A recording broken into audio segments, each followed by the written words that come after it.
Generazione Non Stop con la musica dal vivo e i suoi protagonisti. In questa puntata di Generazione Non Stop siamo con i Marlow. Ciao ragazzi. Ciao.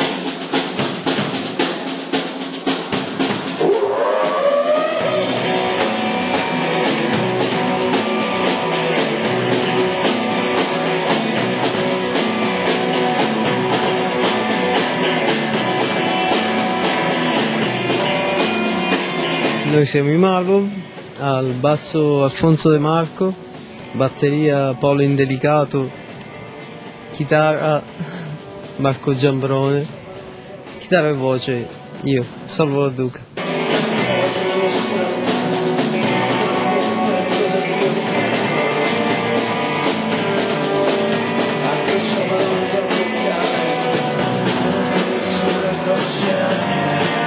Allora, i Marlow coniugano un po' lo stile cantautorale italiano alla musica americana, alla tradizione della musica americana, come Neil Young, come il rock in genere, diciamo, ecco.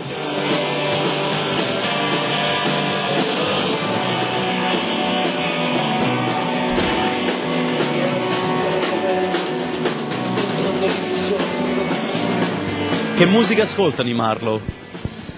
Allora, i Marlow, noi siamo influenzati molto dalla musica che ascoltiamo, ovviamente, come ogni gruppo penso.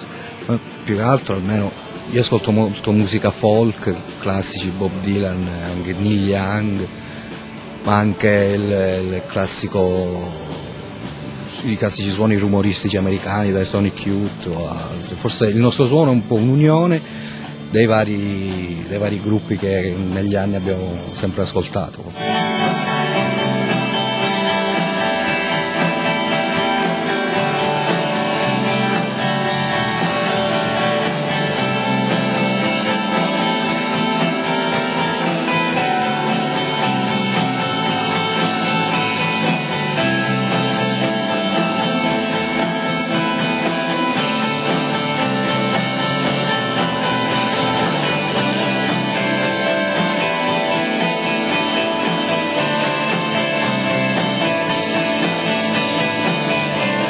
Avete partecipato a Suburban Live Set a Catania, avete vinto Suoni del Sud a Palermo e avete partecipato all'Heineken Jamming Festival ed ancora Ipsy Rock a Palermo, poi è uscita una vostra compilation in tutta Italia con il mensile Blow Up e la compilation con un'etichetta romana, Peteran Records. Di tutta questa avventura cosa mi dite?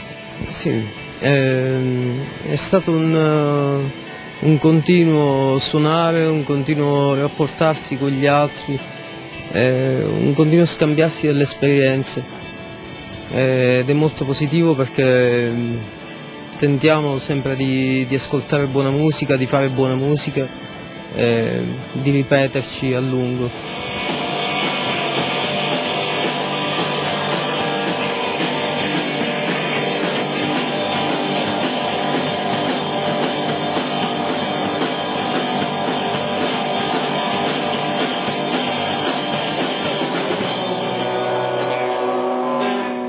Su internet vi possono trovare?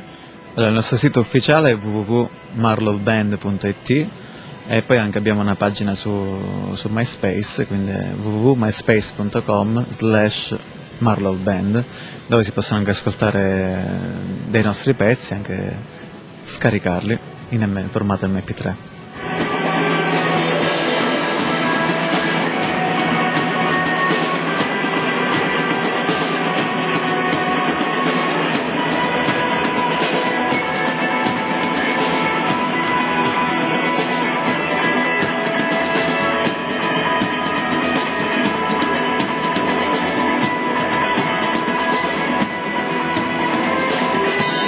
Quali sono i temi e cosa raccontate nelle vostre canzoni? Sì, raccontiamo la crudeltà e la bellezza della vita. 3 album per i Marlow, il primo è stato un demo chiamato Velluto Blu. Il secondo nel 2003 si chiamava Marlow. Il terzo album per i Marlow, Mai Perdonati. Sì. È un album registrato a Catania nel gennaio 2006 con la produzione artistica di Marcello Caudullo, che vede anche la partecipazione come ospiti speciali di Cesare Basile alle chitarre elettriche, di Marta Collica al piano, ed è il primo, diciamo, album su lunga durata che abbiamo realizzato, che stiamo promuovendo un po' in giro in Italia con delle date live.